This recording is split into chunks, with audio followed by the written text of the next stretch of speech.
అమరావతి అంటే జగన్ కు మొదటి నుంచి అక్కసు ఉందని హోంమంత్రి అనిత అన్నారు. అమరావతి మీద బురద జల్లే ప్రయత్నం చేస్తున్నారని మండిపడ్డారు. అమరావతి మహిళల గురించి జర్నలిస్టు కృష్ణంరాజు మాట్లాడిన మాటలు సభ్య సమాజం తలదించుకునేలా ఉన్నాయని ఆవేదన వ్యక్తం చేశారు. అమరావతి మీద చేసిన వ్యాఖ్యల పట్ల వైసీపీ నేతలు హర్షించకూడదని చెప్పారు. ఏపీ ప్రతిష్టను దెబ్బతీసే విధంగా మాట్లాడిన వారి మీద చట్టపరమైన చర్యలు తీసుకుంటామని స్పష్టం చేశారు అనిత.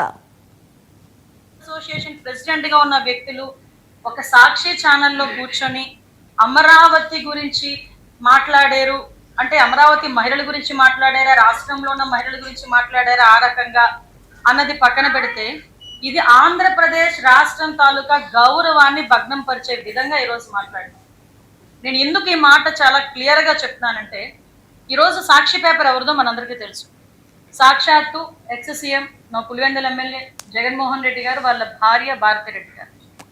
సో అక్కడ కూర్చొని అమరావతి గురించి అలాంటి మాటలు మాట్లాడడం నాకు తెలిసి వైసీపీ వాళ్ళు కూడా హర్షించకూడదు, వాళ్ళు కూడా ఎట్టి పరిస్థితుల్లో యాక్సెప్ట్ చేయకూడదు.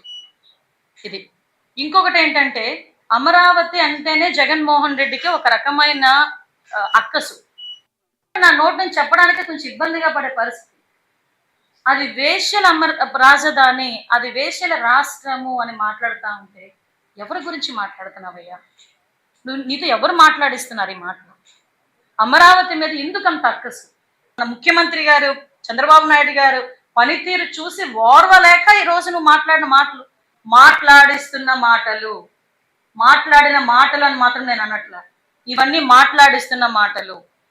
అతను ఒక ఎడిటర్స్ అసోసియేషన్ ప్రెసిడెంట్ అయ్యుండి ఒక 15 డేస్కి ఒకసారి ఏదో ఛానల్ వచ్చే ఒక పేపర్కి, ఇంగ్లీష్ పేపర్కి సంబంధించి ఒక ఎడిటర్గా పనిచేస్తూ నోట్లోంచి అలాంటి పదాలు దొరుకుతున్నాయంటే ఇది కూడా సాక్షి టీవీ ఛానల్లో కూర్చొని 5,000, 7,000 రూపాయలు తీసుకొని మాట్లాడిస్తున్న మాటలా ఇవి? ఒక అసోసియేషన్ ఎడిటర్స్